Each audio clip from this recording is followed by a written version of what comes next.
Hello again, I'm B. David Sloan, and this is episode 2 of Sinclair Lewis's It Can't Happen Here.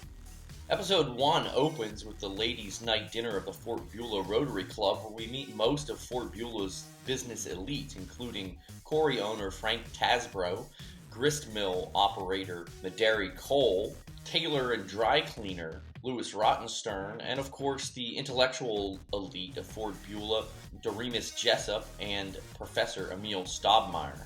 Also present is Lorinda Pike, who's referred to as the village scold and runs the Beulah Valley Tavern on the outskirts of town. With her, we also meet the speakers for the evening, the General Edgeways and Adelaide Tar Gimmage, whose organization, the Daughters of the American Revolution, or DAR, are ruthlessly satirized by Lewis. As the evening ends with some fireworks provided by Miss Lorinda Pike and calmed somewhat by Doremus Jessup, we find that the elite of Fort Beulah society is breaking prohibition and returning back to Frank Tasbro's house for a few after-dinner cocktails. En route to the Tasbros, we meet Doremus's somewhat waspy wife, Emma Jessup, and we learn a little bit about Doremus Jessup's views on the youth of America, who he believes are softening quite a bit after the Great World. A sentiment that somewhat echoes General Edgeways' comments from earlier in the evening. We get a sense from this portrayal of Doremus that he's not a far-left liberal, and he actually fits in fairly well with the conservative elite of Fort Beulah. He does get some light ribbing later by the other business leaders at Tasbro's house because of his support of some things like striking laborers in his paper, the Fort Beulah Daily Informer. Also at Tasbro's house, we meet the Reverend Falk, Tasbro's Episcopal minister, who brings the first mention of religion to the text. A discussion that Lewis gets into a little bit more when he brings in Father Coughlin, popular radio talk show host, a real-life character who would later go on to support some fascist policies of both Mussolini and Hitler.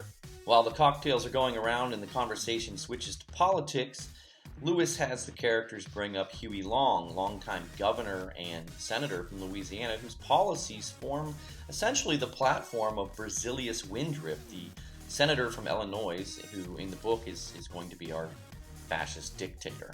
In their political discussions, they rail against worker strikes and communism and anarchy, and even against despotism and fascism.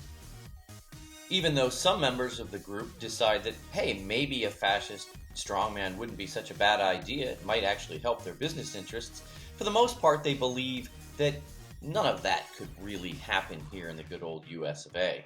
Which, of course, is the exact sentiment from which Sinclair Lewis takes the name of the book. It can't happen here. Well, that about does it for the summary of episode 1. Now let's talk about some further discussion questions. The first question is, what is fascism? Question number 2, why might have Lewis chosen the Fort Beulah Rotary Club as the initial setting for his novel, considering what you've just learned about fascism? Question number 3, the antipathy that the main characters are feeling towards the soft young generation, or the snowflakes as we might call them, could have far-reaching consequences if there were some sort of a social revolution. What types of changes to schooling policies and governmental policies do you think might take place in the event of a revolution if we were trying to toughen up our young men and women? Question number 4. Which of the characters do you believe are most likely to fall in line with a fascist dictatorship or even to support one as the novel progresses? Alright, that does it for episode 1. Now on to episode 2. And as always, please like, subscribe, and share. Without further ado, episode 2 of It Can't Happen Here by Sinclair Lewis. It Can't Happen Here, Chapter 3. Doremus Jessup, editor and proprietor of the Daily Informer, the Bible of the conservative Vermont farmers up and down the Beulah Valley, was born in Fort Beulah in 1876, only son of an impecunious Universalist pastor, the Reverend Lorin Jessup. His mother was no less than a Bass of Massachusetts. The Reverend Lorin, a bookish man fond of flowers, merry but not noticeably witty, used to chant, "Alas, alas, that a Bass of Mass would marry a minister prone to gas," and he would insist that she was all wrong ichthyologically. She should have been a cod, not a bass. There was in the parsonage little meat, but plenty of books, not all theological by any means, so that before he was 12, Doremus knew the profane writings of Scott, Dickens, Thackeray, Jane Austen, Tennyson, Byron, Keats, Shelley, Tolstoy, and Balzac. He graduated from Isaiah College, once a bold Unitarian venture, but by 1894 an interdenominational outfit with nebulous Trinitarian yearnings, a small and rustic stable of learning in North Beulah, 13 miles from the fort. But Isaiah College has come up in the world today, excepting educationally. For in 1931, it held the Dartmouth football team down to 64-6. During college, Doremus wrote a great deal of bad poetry and became an incurable book addict, but he was a fair track athlete. Naturally, he corresponded for papers in Boston and Springfield, and after graduation he was a reporter in Rutland and Worcester, with one glorious year in Boston, whose grimy beauty and shards of the past were to him what London would be to a young Yorkshireman. He was excited by concerts, art galleries, and bookshops. Thrice a week he had a 25-cent seat in the upper balcony of some theater, and for 2 months he roomed with a fellow reporter who had actually had a short story in the Century, and who could talk about authors and technique like the very Dickens. But Doremus was not particularly beefy or enduring, and the noise, the traffic, the bustle of assignments exhausted him, and in 1901, 3 years after his graduation from college, when his widowed father died and left him $2,980 and his library, Doremus went home to Fort Beulah and bought a quarter interest in the Informer, then a weekly. By 1936 it was a daily, and he owned all of it, with a perceptible mortgage. He was an equable and sympathetic boss, and an imaginative news detective.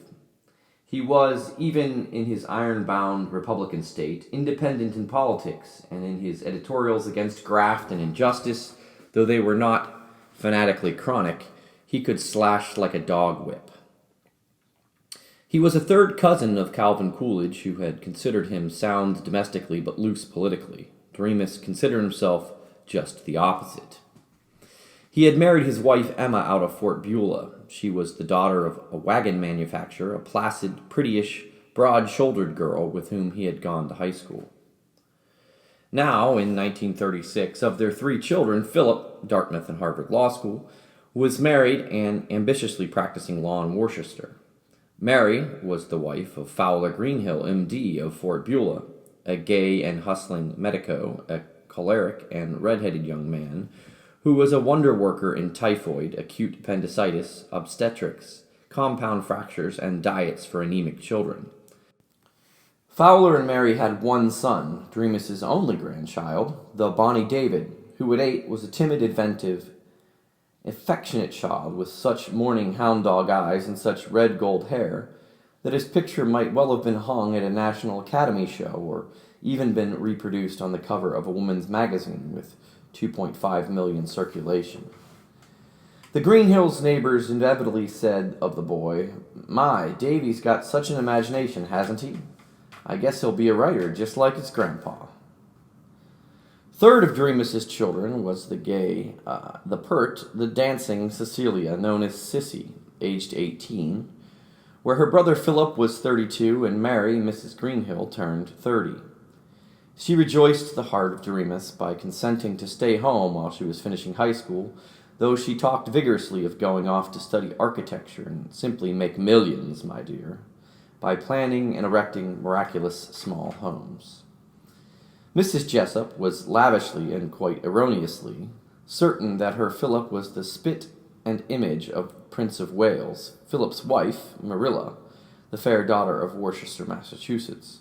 Curiously like the Princess Marina, that Mary would be any stranger be taken for Katharine Hepburn, that Sissy was a dryad and David a medieval page, and that Doremus, though she knew him better than she did those changelings her children, amazingly resembled that naval hero, Winfred Scott Schley, as he looked in 1898. She was a loyal woman, Emma Jessup, warmly generous, a cordon bleu at making lemon meringue pie, a parochial Tory, an orthodox Episcopalian, and completely innocent of any humor. Doremus was perpetually tickled by her kind solemnity, and it was to be chalked down to him as a singular act of grace that he refrained from pretending that he had become a working communist and was thinking of leaving for Moscow immediately. Doremus looked depressed, looked old when he lifted himself as from an invalid's chair out of the Chrysler in his hideous garage of cement and galvanized iron. But it was a proud two-car garage. Besides the 4-year-old Chrysler, they had a new Ford convertible coupe, which Doremus hoped to drive someday when Sissy wasn't using it. He cursed competently as, on the cement walk from the garage to the kitchen, he barked his shins on the lawnmower, left there by his hired man, one Oscar Ledoux, known always as Shad, a large and red-faced, as sulky and surly Irish Canuck peasant. Shad always did things like leaving lawnmowers about to snap at the shins of decent people. He was entirely incompetent and vicious. He never edged up the flower beds. He kept his stinking old cap on his head when he brought in logs for the fireplace. He did not scythe the dandelions in the meadow till they had gone to seed. He delighted in failing to tell the cook that the peas were now ripe, and he was given to shooting cats, stray dogs, chipmunks, and honey-voiced blackbirds. At least twice a day, Doremus resolved to fire him, but perhaps he was telling himself the truth when he insisted that it was amusing to try to civilize this prize bull.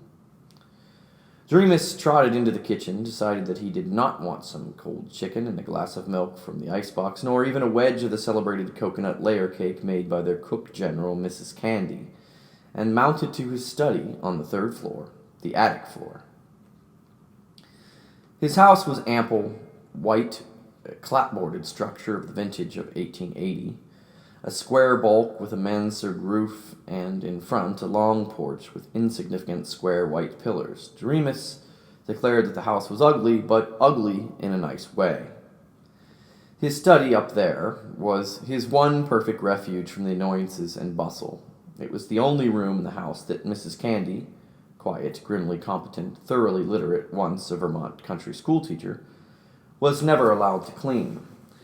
It was an endearing mess of novels, copies of the Congressional Record, of the New Yorker, Chime, Nation, New Republic, New Masses, and Speculum, cloistral organ of the medieval society, treatises on taxation and monetary systems, road maps, volumes on exploration, Abyssinia, and the Antarctic, chewed stubs of pencils, a shaky portable typewriter, fishing tackle, rumpled carbon paper, 2 comfortable old leather chairs, a Windsor chair at his desk, the complete works of Thomas Jefferson, his chief hero, a microscope, and a collection of Vermont butterflies, Indian arrowheads, exiguous volumes of Vermont village poetry printed in local newspaper offices, the Bible, the Quran, the Book of Mormon, Science and Health, selections from the Mahabharata, the poetry of Sandburg, Frost, Masters, Jeffers, Ogden Nash, Edgar Guest, Omar Khayyam, and Milton, a shotgun and a .22 repeating rifle, an Isaiah College banner, faded,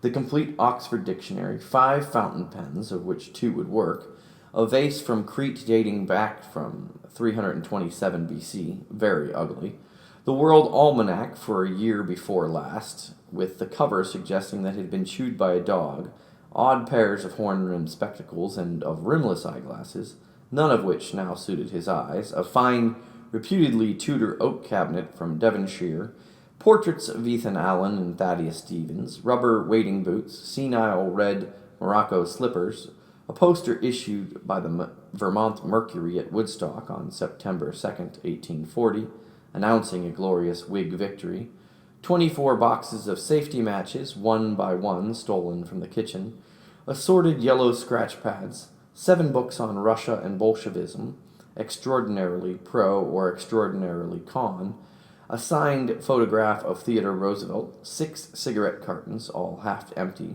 according to the tradition of journalistic eccentrics. Doremus should have smoked a good old pipe, but he detested the slimy ooze of nicotine-soaked spittle.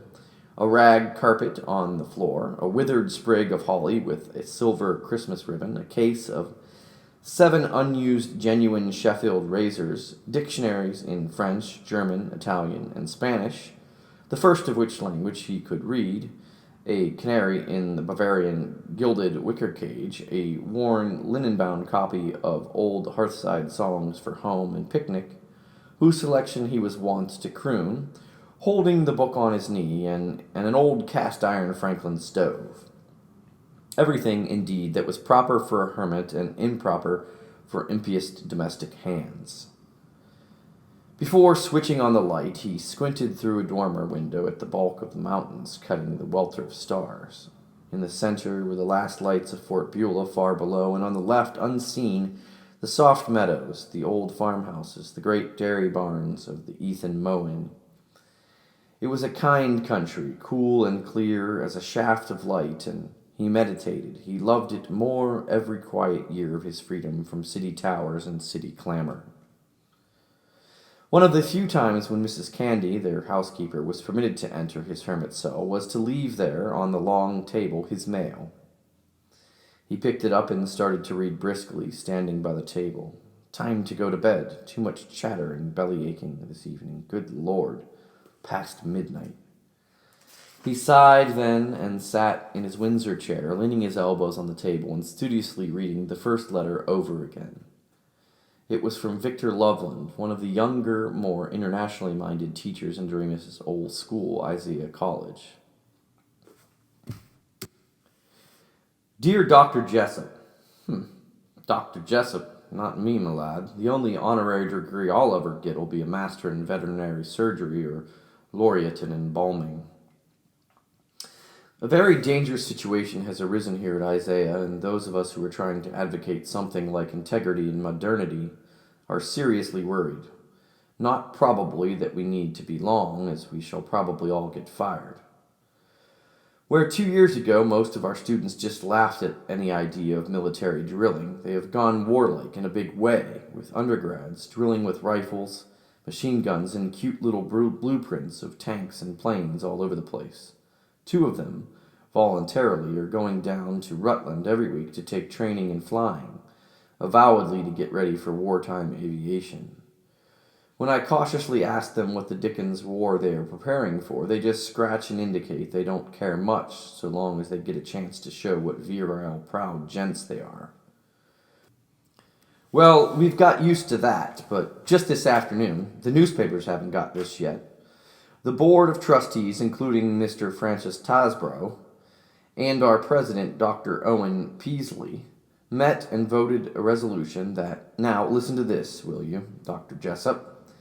Any member of the faculty or student body of Isaiah who shall in any way, publicly or privately, in print, writing, or by the spoken word, adversely criticize military training at or by Isaiah College or in any other institution of learning in the United States or by the state's militias, federal forces, or other officially recognized military organizations in this country, shall be liable to immediate dismissal from this college, and any student who shall, with full and proper proof, bring to the attention of the president or any trustee of the college such malign criticism by any person whatever connected in any way with the institution shall receive extra credits in his course in military training, such credits to apply to a number of credits necessary for graduation. What can we do with such fast exploding fascism? Victor Loveland. And Loveland, teacher of Greek, Latin, and Sanskrit, 2 lone students, had never till now meddled in any politics of more recent date than AD 180. So Frank was there at trustees' meeting and didn't dare tell me, Doremus sighed, encouraging them to become spies, Gestapo. Oh, my dear Frank, this is a serious time. You, my good bonehead, for once you said it. President Owen J. Peasley, the bagged-faced, pious, racketeering, damned, hedged schoolmaster. But what can I do? Oh, write another editorial viewing with alarm, I suppose. He plumped into the deep chair and sat fidgeting like a bright-eyed, apprehensive little bird. On the door was a tearing sound, imperious, demanding. He opened it to admit Foolish, the family dog.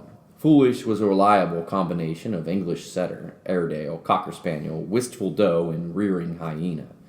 He gave one abrupt snort of welcome and nuzzled his brown satin head against Doremus's knee. His bark awakened the canary under the absurd old blue sweater that covered its cage, and it automatically caroled that it was noon, summer noon, among the pear trees in the garden, Harz Hills, none of which was true. But the bird's trilling, the dependable presence of Foolish, comforted Doremus, made military drill and belching politicians seem unimportant, and in the security he dropped asleep in the worn brown leather chair. End of Chapter 3. It Can't Happen Here, Chapter 4.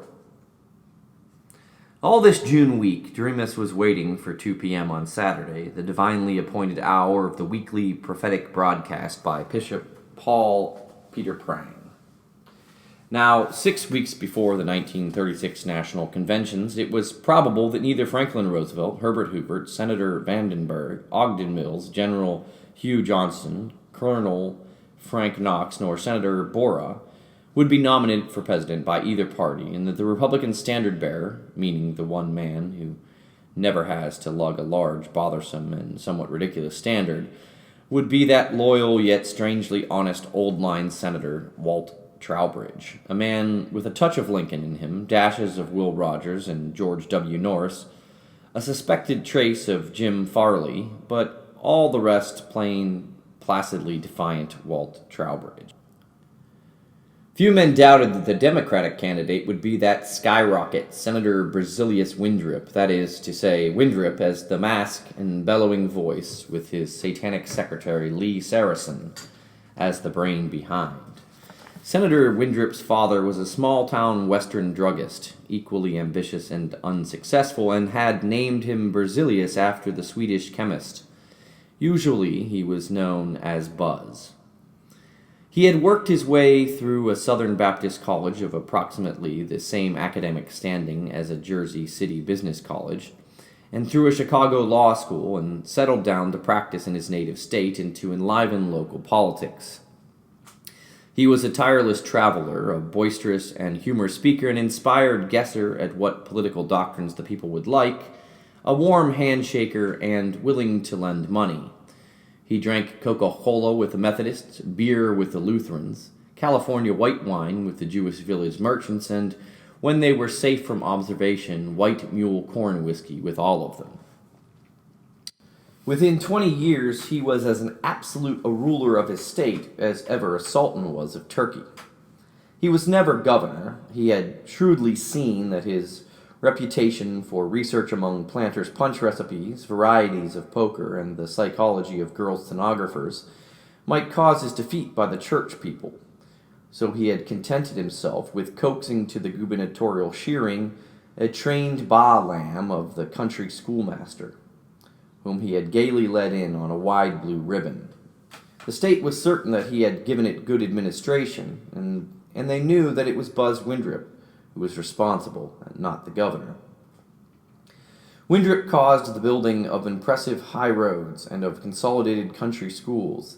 He made the state buy tractors and combines and lend them to farmers at cost.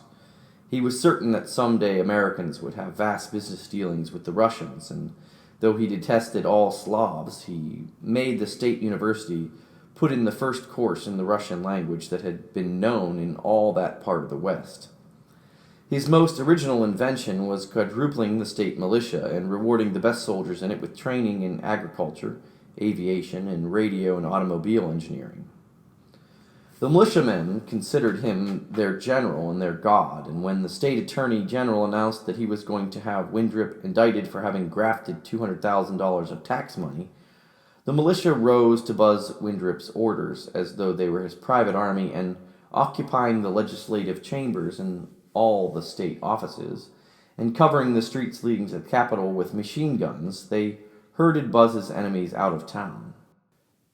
He took the United States senatorship as though it were his manorial right, and for 6 years his only rival as the most bouncing and feverish man in the Senate had been the late Huey Long of Louisiana. He preached the comforting gospel of so redistributing wealth that every person in the country would have several $1,000s a year. Monthly Budge changed his prediction as to how many thousand, while all the rich men were nevertheless to be allowed enough to get along on a maximum of $500,000 a year. So everybody was happy in the prospect of Winthrop's becoming president.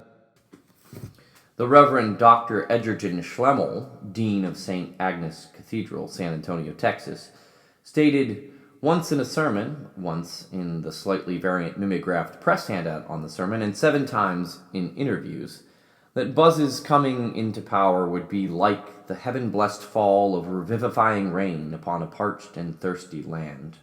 Dr. Schlemmel did not say anything about what happened when the blessed rain came and kept falling steadily for 4 years. No one, even among the Washington correspondents, seemed to know precisely how much of a part in Senator Winthrop's career was taken by his secretary, Lee Saracen. When Winthrop had first seized power in his state, Saracen had been managing editor of the most widely circulated paper in all that part of the country. Saracen's genesis was and remained a mystery. It was said that he had been born in Georgia, in Minnesota, on the east side of New York, in Syria, that he was pure Yankee, Jewish, Charleston Huguenot. It was known that he had been a singularly reckless lieutenant of machine gunners as a youngster during the Great War, and that he had stayed over, ambling about Europe for 3 or 4 years, and that he had worked on the Paris edition of the New York Herald, nibbled at painting and at black magic in Florence and Munich, and a few sociological months at the London School of Economics, associated with decidedly curious people in arty Berlin night restaurants. Returned home, Saracen had become decidedly the hard-boiled reporter of the shirt-sleeve tradition, who asserted that he would rather be called a prostitute than anything so sissified as journalist. But it was suspected that nevertheless he still retained the ability to read.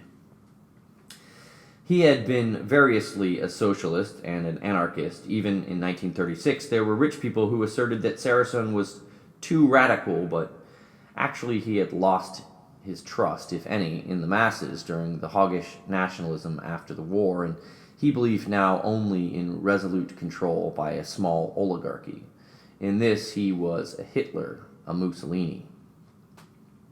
Saracen was lanky and drooping, with thin flaxen hair and thick lips in a bony face. His eyes were sparks at the bottom of 2 dark wells. In his long hands there was bloodless strength. He used to surprise persons who were about to shake hands with him by suddenly bending their fingers back till they almost broke. Most people didn't much like it. As the newspaper man, he was an expert of the highest grade. He could smell out a husband murderer, the grafting of a politician. This is to say, of politician belonging to a gang opposed by his paper.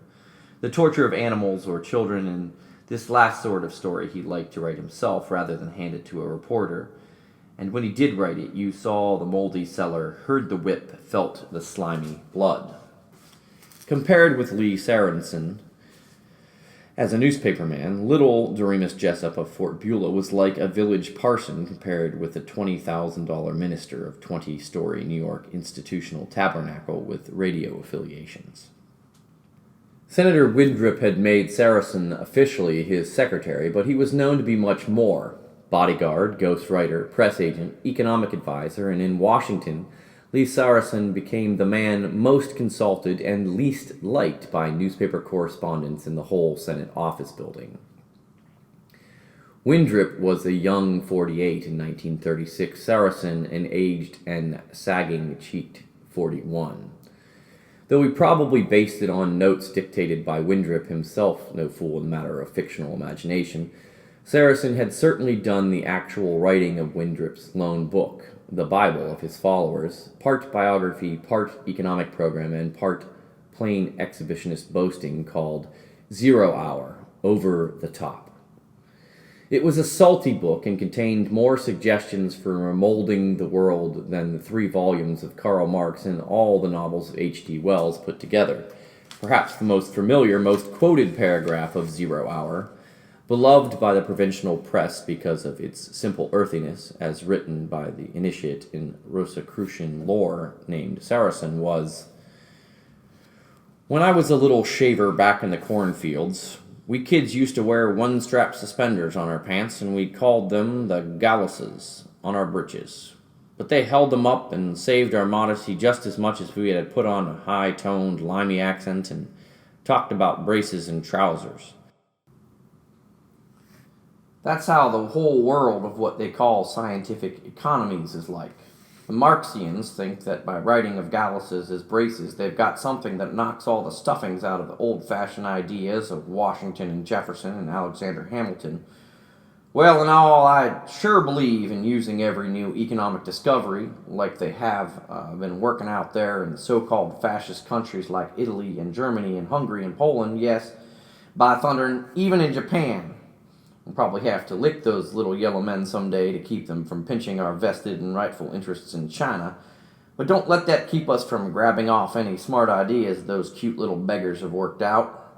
I want to stand up on my hind legs and not just admit, but frankly holler right out that we've got to change our system a lot. Maybe even change the whole Constitution, but change it legally and not by violence, to bring it up from the horseback and corduroy road epoch to the automobile and cement highway period of today. The executive has got to have a freer hand and be able to move quick in an emergency and not be tied down by a lot of dumb, shyster lawyer congressmen taking months to shoot off their mouths in debates. But, and it's a but as big as Deacon Checkerboard's hay barn back home, these new economic changes are only a means to an end, and that end is and must be fundamentally the same principles of liberty, equality, and justice that were advocated by the founding fathers of this great land back in 1776. The most confusing thing about the whole campaign of 1936 was the relationship of the two leading parties. Old guard Republicans complained that their proud party was begging for office, hat in hand. Veteran Democrats that their traditional covered wagons were jammed with college professors, city slickers, and yachtsmen. The rival to Senator Winthrop in public reverence was a political titan who seemed to have no itch for office, the Reverend Paul Peter Prang of Persepolis, Indiana. Bishop of the Methodist Episcopal Church, a man perhaps 10 years older than Winthrop. His weekly radio address at 2 p.m. every Saturday was to millions the very oracle of God. So supernatural was this voice from the air that for it men delayed their golf and women even postponed their Saturday afternoon contract bridge. It was Father Charles Coughlin of Detroit who had first thought out the device of freeing himself from any censorship of his political sermons on the Mount by buying his own time on the air, it being only in the 20th century that mankind has been able to buy time as it buys soap and gasoline. This invention was almost equal in its effect on all American life and thoughts to Henry Ford's early conception of selling cars cheap to millions of people instead of selling a few as luxuries. But to the pioneer Father Coughlin, Bishop Paul Peter Prang was as the Ford V8 to a Model A. Prang was more sentimental than Coughlin. He shouted more, he agonized more, he reviled more enemies by name and rather scandalously. He told more funny stories and ever so many more tragic stories about the repentant deathbeds of bankers, atheists, and communists. His voice was more nasally native, and he was pure Middle West, with a New England Protestant Scotch-English ancestry, where Coughlin was always a little suspect, in the Sears and Roebuck regions as a Roman Catholic with an agreeable Irish accent. No man in history has ever had such an audience as Bishop Prang, nor so much apparent power when he demanded that his auditors telegraph their congressmen to vote on a bill as he, Prang, ex cathedra, and alone, without any college of cardinals, had been inspired to believe they ought to vote, then 50,000 people would telephone or drive through backhill mud to the nearest telegraph office and, in his name, give their commands to the government. Thus, by the magic of electricity, Prang made the position of any king in history look a little absurd and tinselled. To millions of League members, he sent mimeographed letters with facsimile signatures, and with the salutation so craftily typed in that they would rejoice in a personal greeting from the founder. Doremus Jessup, up in the provincial hills, could never quite figure out just what political gospel it was that Bishop Prang thundered from his Sinai, which, with its microphone and typed revelations timed to the split second, was so much more snappy and efficient than the original Sinai.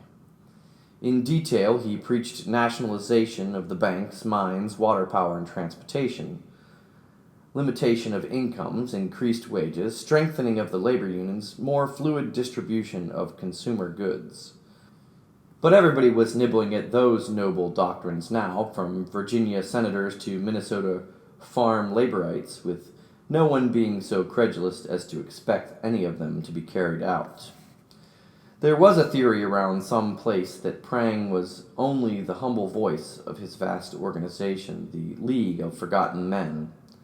It was universally believed to have, though no firm of chartered accountants had yet examined its role, 27 million members, along with proper assortments of national officers and state officers and town officers and hordes of committees with stately names like National Committee on Compilation of Statistics of Unemployment and Normal Employability in the Soybean Industry. Hither and yon, Bishop Prang, not as the still small voice of God, but in lofty person, addressed audiences of 20,000 persons at a time, in the larger cities all over the country, speaking in huge halls meant for prize fighting, and cinema palaces, and armories, and baseball parks, and circus tents, while after the meetings his brisk assistants accepted membership applications and dues for the League of Forgotten Men. When his timid detractors hinted that this was all very romantic, very jolly, and picturesque, but not particularly dignified, and Bishop Prang answered, "My master delighted to speak in whatever vulgar assembly would listen to him. No one dared answer him. But you aren't your master, not yet." With all the flourish of the League and its mass meetings, there had never been a pretense that any tenant of the League, any pressure on Congress and the President to pass any particular bill, originated with anybody save Prang himself, with no collaboration from the committees or offices of the League. All that Prang, who so often crooned about the humility and modesty of the Savior, wanted was for 130 million people to obey him, their priest-king, implicitly in everything concerning their private morals, their public asseverations, how they might earn their livings, and what relationships they might have to other wage earners. And that, Doremus Jessup grumbled, relishing the shocked piety of his wife Emma, makes Brother Prang a worse tyrant than Caligula, a worse fascist than Napoleon. Mind you, I don't really believe all these rumors about Prang's grafting on membership dues and the sale of pamphlets and donations to pay for the radio. It's much worse than that. I'm afraid he's an honest fanatic. That's why he's such a real fascist menace. He's so confoundedly humanitarian, in fact so noble, that a majority of people are willing to let him boss everything. And with a country this size, that's quite a job, my beloved, even for a Methodist bishop who gets enough gifts so that he can actually buy time. All the while, Walt Trowbridge, possibly a Republican candidate for president, suffering from the deficiency of being honest and disinclined to promise that he could work miracles, was insisting that we live in the United States of America and not on a golden highway to utopia. There was nothing exhilarating in such realism, so all this rainy week in June, with the apple blossoms and the lilacs fading, Doremus Jessup was awaiting the next encyclical of Pope Paul Peter Prang. End of chapter 4.